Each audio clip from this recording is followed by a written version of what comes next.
आप सभी समाज बंधु, मेरे भाई बहन, बड़े बुजुर्ग, अन्य समाज के साथी इस भीषण उमस भरी गर्मी में यहाँ पर बैठे हैं और टेंट आज छोटा पड़ गया है। जितना टेंट के अंदर है इससे 5 गुना टेंट के बाहर है हमारे भाई बहन। तो दोस्तों, आने वाले समय में हमारे समाज की दशा और दिशा बदलेगी, ऐसा हम विश्वास करते हैं। जैसा कि हमारे कई साथियों ने बताया और बहुत सारी बातें आपके बीच में रखी हमारी समस्याओं के बारे में। आप लोगों को एक बात ज्ञात होना चाहिए कि ये 17 तारीख जुलाई में ही कार्यक्रम क्यों, ये बहुत बड़ी बात है। 17 नवंबर 2013 को मानगढ़ हत्याकांड हुआ था, तो उस दिन कार्यक्रम करते। बेशक उस दिन कार्यक्रम होता है, फिर ये 17 जुलाई को ही कार्यक्रम क्यों किया जा रहा है? इस टाइम बारिश होती है, अब की बार बारिश नहीं आई अलग बात है, लेकिन बारिश की वजह से बहुत डिस्टरबेंस होता है। 2023 में बहुत ज्यादा बारिश हुआ था, फिर भी ये तारीख क्यों, ये बात हमको जानना समझना जरूरी है। तो मैं जानकारी के लिए बताना चाहूंगा, ये अखबार का कतरन आप लोगों ने पढ़ा होगा, नहीं पढ़ा है तो इसको पढ़ लीजिएगा। ये 17 जुलाई 2011 का भास्कर पत्रिका है। कौन सी तारीख? 17 जुलाई 2011 का भास्कर की पत्रिका का मामला है, ये पेपर है। और संविधान में हमको 5वीं अनुसूची के तहत अनुच्छेद 244(1) के तहत जो विशेषाधिकार दिया गया, शेड्यूल्ड एरिया बनाया गया, अनुसूचित क्षेत्र बनाया गया, जिसमें हमारे जल जंगल जमीन सहित आरक्षण सहित हमारे विशेषाधिकार है, उसको पूरा इलाके को खत्म करने की योजना ये पेपर में है। आज रतलाम में निवेश क्षेत्र हुआ, ये जो आपका सरवण में जो जमीन छीनने का मामला हुआ, जितने डैम बन रहे हैं, जितने हाईवे बन रहे हैं, एक्सप्रेस वे बन रहे हैं, रेलवे लाइन कूद रही है और आपका खनन का काम हो रहा है, ये सब इसके अंदर लिखा है। हरियाणा से लगा करके बॉम्बे तक ये पूरा, जिसको हम बिल प्रदेश कहते हैं, वो पूरा का पूरा कब्जा करने की योजना थी और है। इस तरीके से देखा जाए तो हजारों साल से हमारे बाप दादे अरावली पर्वतमाला, सातपुड़ा पर्वतमाला, विंध्याचल पर्वतमाला और साबरमती नदी, लूणी नदी, माही नदी, नर्मदा नदी, तापी नदी और गोदावरी के इलाके में हमारे बाप दादा रहते थे, वो पूरा इलाका नियंत्रण में लेने का मामला था। इस वजह से हम लोगों ने इसको समझा और फिर यहाँ का आदिवासी समाज को जागरूक करने के लिए, इकट्ठा करने के लिए, संगठित करने के लिए हम लोगों ने लगातार मेहनत किया और मेहनत करते करते करते हम पहले दूसरे संगठन में थे, वहां पर बात रखा, लेकिन वहां बात नहीं बनी क्योंकि निर्णय करने वाले लोग आदिवासी नहीं थे। तो हमने आदिवासियों के लिए, आदिवासियों के द्वारा और आदिवासी के लिए ही निर्णय करने वाला मंच तैयार किया और वो कोई संगठन नहीं है, उसका नाम है आदिवासी परिवार। आदिवासी परिवार का कोई अध्यक्ष नहीं है, इसलिए कितना भी बड़ा आदमी होगा वो जाजम पर बैठेगा, मंच पर कभी नहीं बैठेगा और उसके तहत ये कार्यक्रम आज हो रहा है। एक बात और कहना चाहूंगा कि हमारे आदिवासी इलाके के अंदर आप लोगों ने देखा होगा, सुना होगा, समझा होगा, हमारी बोली में एक कहावत है, क्या? इतिहास दबावी दीदो। एम આપણે બાપ દાદા કઈ કે ને કઈ? આપણે બાપ દાદાનો ઇતિહાસ દબાવી દીધો। पर कौन सा इतिहास दबाया, ये हमारे बाप दादे जानते नहीं थे। ये बात कहते थे। इसके साथ एक और बात कहते थे हमारे बाप दादे, भील आदो आज थकी अनी धरती ना धूल मूलना धनी है। धनी का मतलब मालिक। ये हमारे अनपढ़ बाप दादा ये बोलते थे। और एक इंपॉर्टेंट बात है, कोई तो कमी रही होगी हमारी, जिसकी वजह से लगातार हम सिमटते सिमटते आज पहाड़ों में आए हैं। और पहाड़ों से भी निकालने का, जंगलों से भी निकालने का षड्यंत्र चल रहा है। तो वो कमियों को पूरा करते हुए, उन कमियों को खारिज करते हुए, नकारते हुए हम लोगों ने ये मंच बनाया है।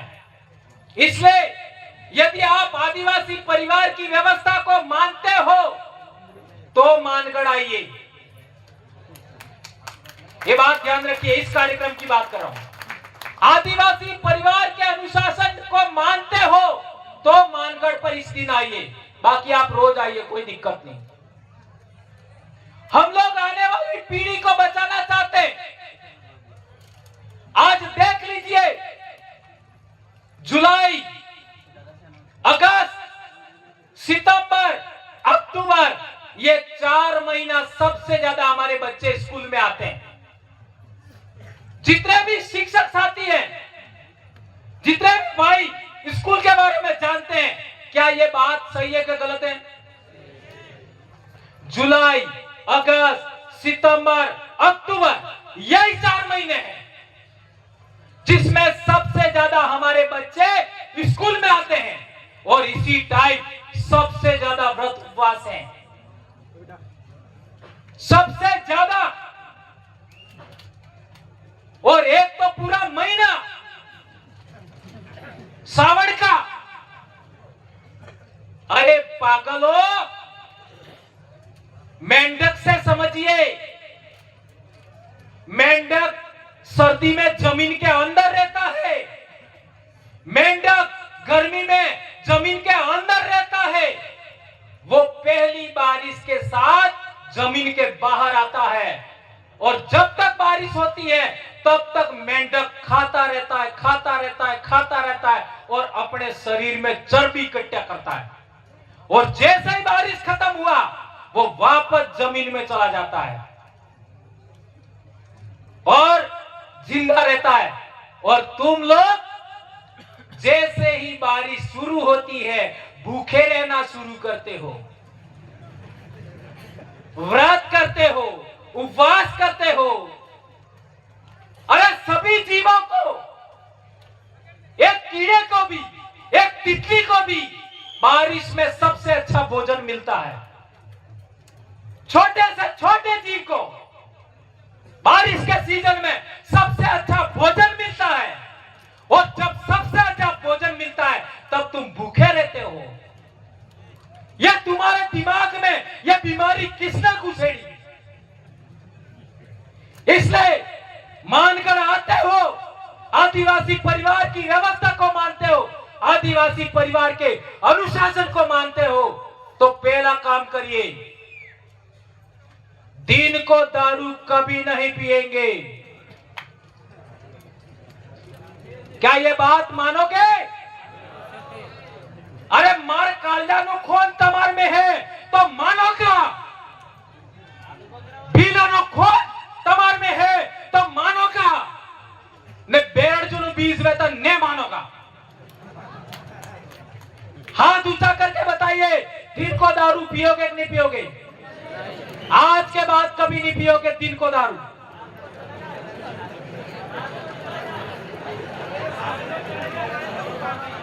और दूसरी बात, मैंने ये नहीं कहा कि रात को पीना है।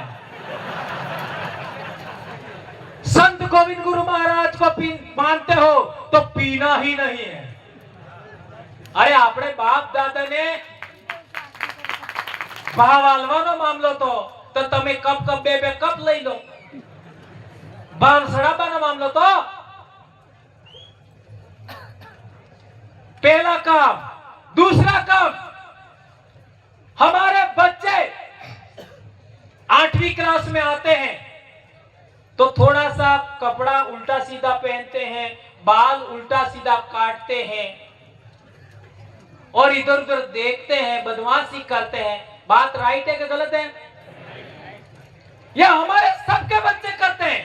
आपका भी करता है, मेरा भी करता है, सबके. और हमने भी किया है. अबे हूं दूध न धोवाइला. यह प्रकृति का नियम है, सब करते हैं 8वीं क्लास में. और हम क्या करते हैं? 8वीं क्लास बाद बच्चे को गुजरात जाने का इजाजत दे देते हैं.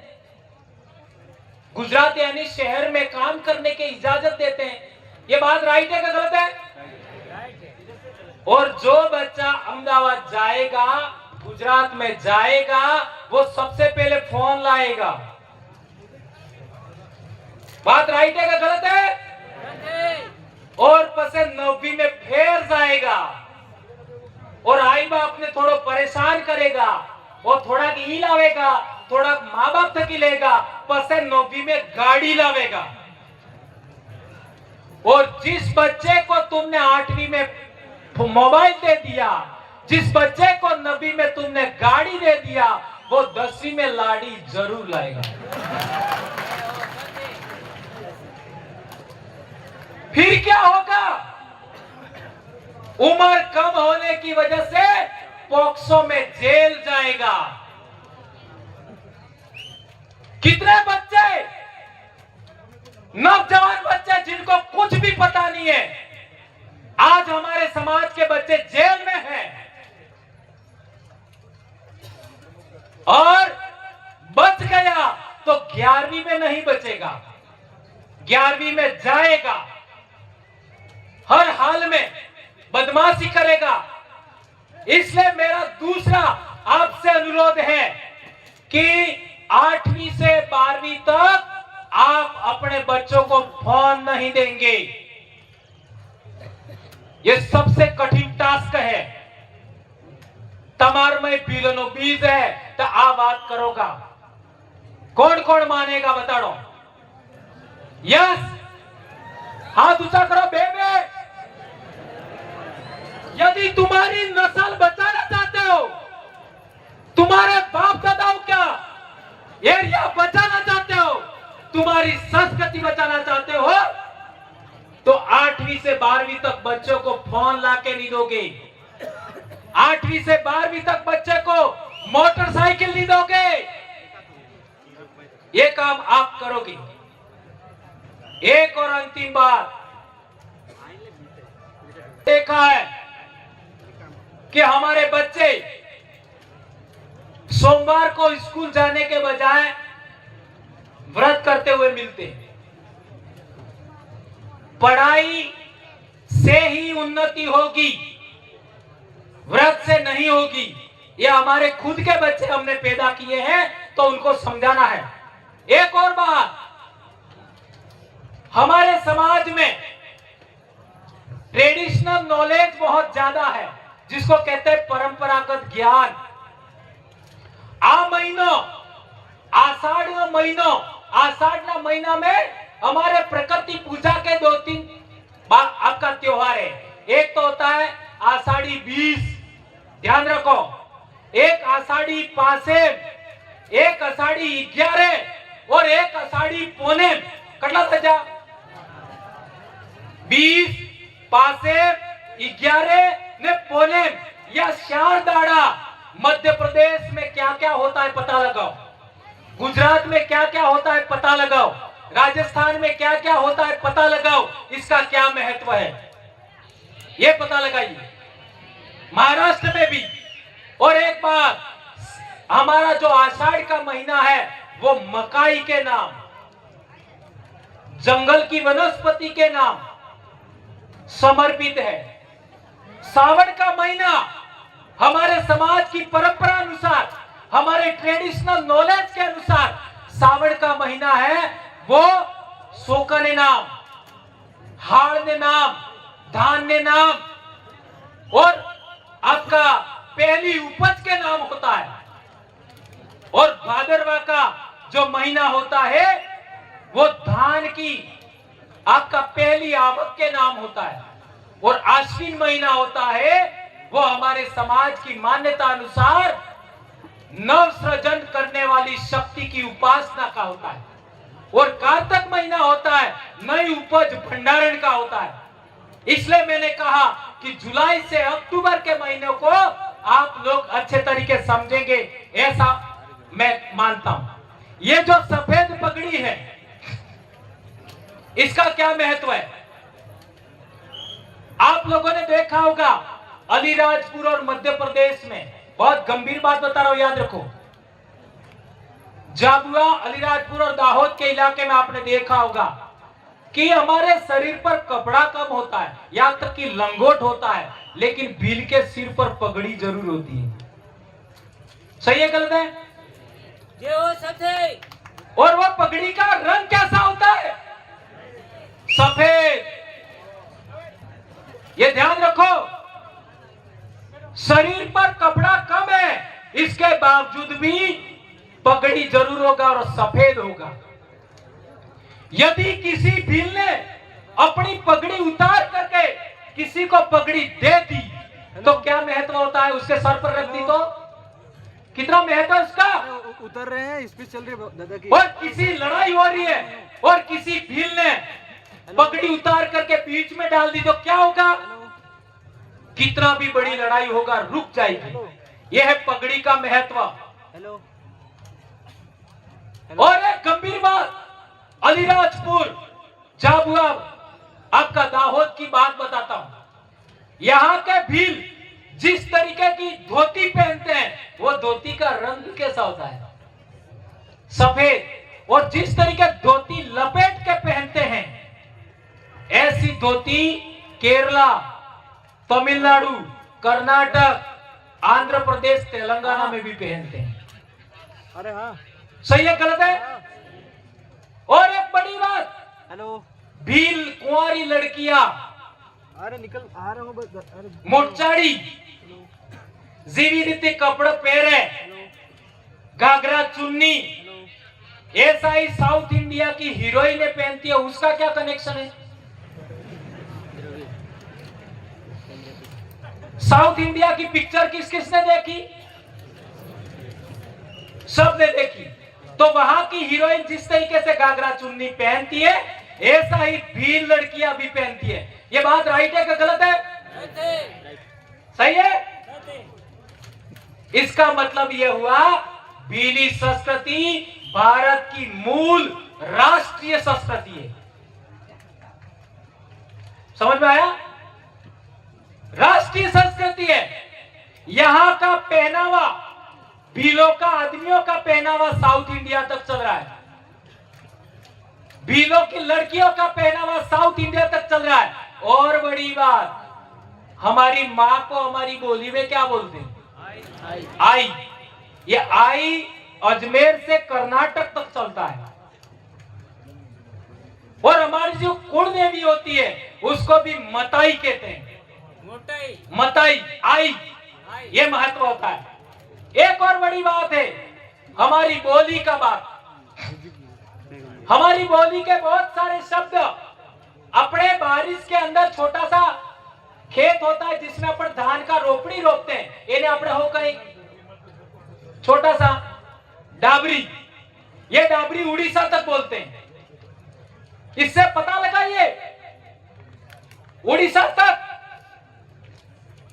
बकरी, बकरी को क्या बोलते हैं हमारे? साड़ी, साड़ी बोलते हैं। ये साड़ी शब्द उड़ीसा तक होता है।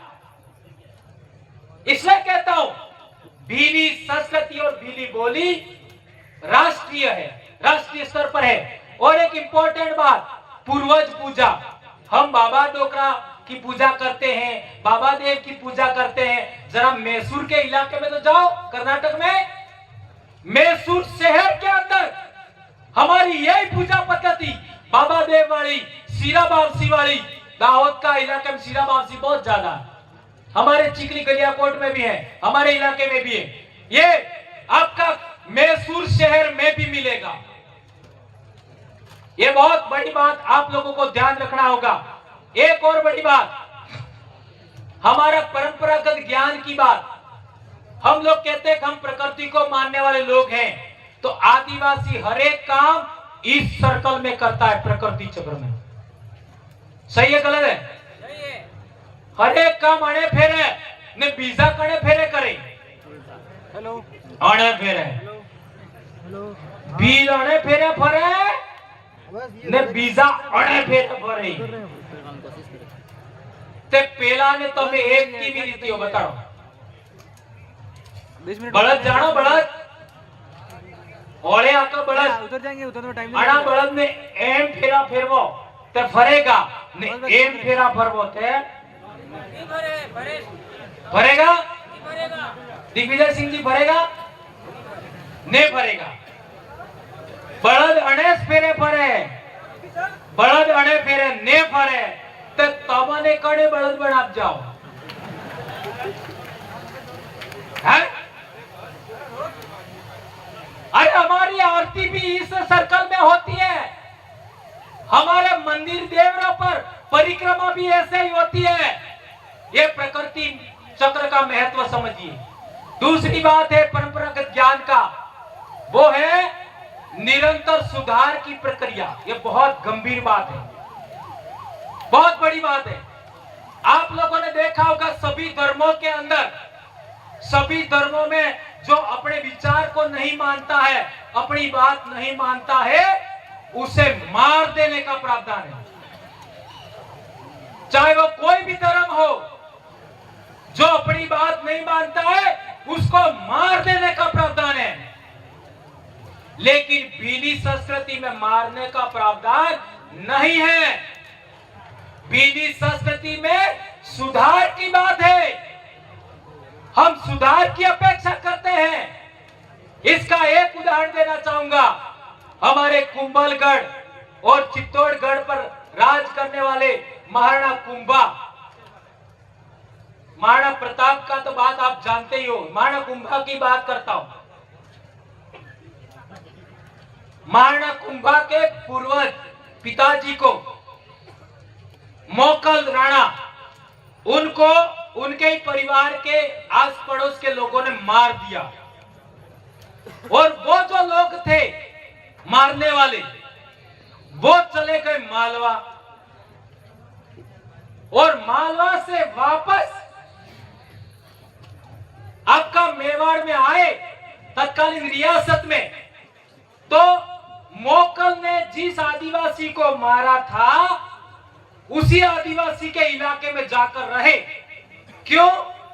क्योंकि वो भील जो मारा था उसी का परिवार आपका मेवाड़ के महाराणा को स्वाभाविक है विरोधी मानता होगा, ऐसा सोच करके वहां आए। तो उन्होंने बहुत प्रयास किया महाराणा कुंभा के जमाने में, लेकिन उनको वो हरा नहीं पाए। फिर लास्ट में उन लोगों ने योजना बनाई और फिर जिस पत्नी का पति मारा गया था उसी से संपर्क किया और कहा गया कि हमारे राणा को मारने वाले दुश्मन आपके इलाके में छुपे हुए हैं, तो उनको हमें पकड़ना है, आप इजाजत दीजिए। तो वो महिला ने कहा, ये आपको हम हमारे इलाके में ऐसी इजाजत नहीं दे सकते, लेकिन यदि आपको वो पकड़ना है तो वो आपको नहीं पकड़ना है, मेरे बेटे पकड़ करके आपको दे देंगे। और इसके बाद उस महिला ने, चूंकि अपने इलाके में रहता था, उसको आपका उनके बेटों ने पकड़ करके दे दिया। अब विचार करिए, वो भी दुश्मन का बेटा था, इसके बावजूद भी हमारे पूर्वजों की एक महिला ने, बच्चों ने सुधार की अपेक्षा से वो लोगों को पकड़ करके उनके हवाले किया। यह है बहुत बड़ी बात। और तीसरी इंपॉर्टेंट बात है कि हमारा समाज अपना हो या पराया हो, उसके साथ हमेशा न्याय करता है और हमारे साथ सभी लोग अन्याय करते हैं। हमारे लोग चाहे अपना हो या पराया हो विश्वास करते हैं और दूसरे लोग हमारे साथ सदा विश्वासघात करते हैं। ये बात समझिए। एक और इंपॉर्टेंट बात, हमारे समाज में महिलाओं को बराबरी का अधिकार है और दूसरे समाजों में महिलाओं को दोयम दर्जे का माना जाता है। और एक इंपॉर्टेंट बात है, हमारे समाज में बांट कर खाने की बात है। यदि हमारे घर में 2 ही रोटी है और हम 2 जने हैं और कोई तीसरा आ गया तो क्या करेंगे? अकेले अकेले खा जाएंगे कि 2 रोटी तीनों में बांट के खाएंगे? बांट के खाएंगे।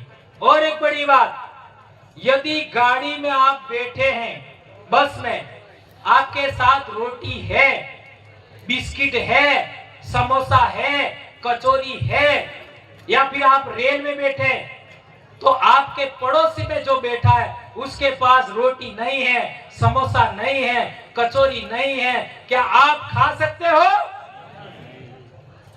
खा सकते हो? नहीं खा सकते। उसको दिए बगैर खा नहीं सकते। और यहां पर गैर आदिवासी होगा तो मस्ती से खाएगा। यह है परंपरागत ज्ञान, इसको कहते हैं ट्रेडिशनल नॉलेज। ये हमारे बाप दादाओं की विरासत है। और एक इंपॉर्टेंट बात, शांतिपूर्ण सहअस्तित्व। हमारे इलाके में 2000 साल से लोग आ रहे हैं। हमने कभी भी किसी को अपना विरोधी नहीं माना, पराया नहीं माना। लेकिन आज हम लोगों को हमारा घर बर्बाद करने का योजना बना करके लोग काम कर रहे हैं, इसलिए हमको बोलना पड़ा था। ये बात आप लोगों को ध्यान रखा होगा। और आदिवासी समाज जियो और जीने दो में विश्वास करता है, ये बात आप लोगों को ध्यान ही होगा, हम लोग कई बार बोल चुके हैं। एक और अंतिम बात, 2005 में मैं इतिहास में नेट हुआ था, तब लोग इतिहास के बारे में इतने जागरूक नहीं थे। तो जो लोग 2005 में 9वीं 10वीं में पढ़ रहे थे, वो थोड़ा इमेजिन करो, पीछे जाओ। यदि आपको कोई भील कह देता तो आप क्या करते थे? 2005 की बात कर रहा हूं। यदि किसी ने आपको भील कह दिया तो मारने लग जाते थे, डायरेक्ट ठुकाई। आशीर्वाद आशीर्वाद ने आज भील कहवानो हो થઈ ગયું गर्व भाव। इसी तरीके से 2005 के आसपास आपको कोई आदिवासी कहता तो लड़ाई थी। आज गर्व भाव, मालिकाना विचार, मालिकाना भाव, विजय भाव और जय बिल प्रदेश ऐसा बोलते तो ये मिट्टी हमारी है। और जय जोहार ऐसा बोलते तो ये पूरी प्रकृति हमारी है। जय जोहार का अर्थ सभी जीवों का, जीव मात्र का कल्याण करने वाली प्रकृति की जय।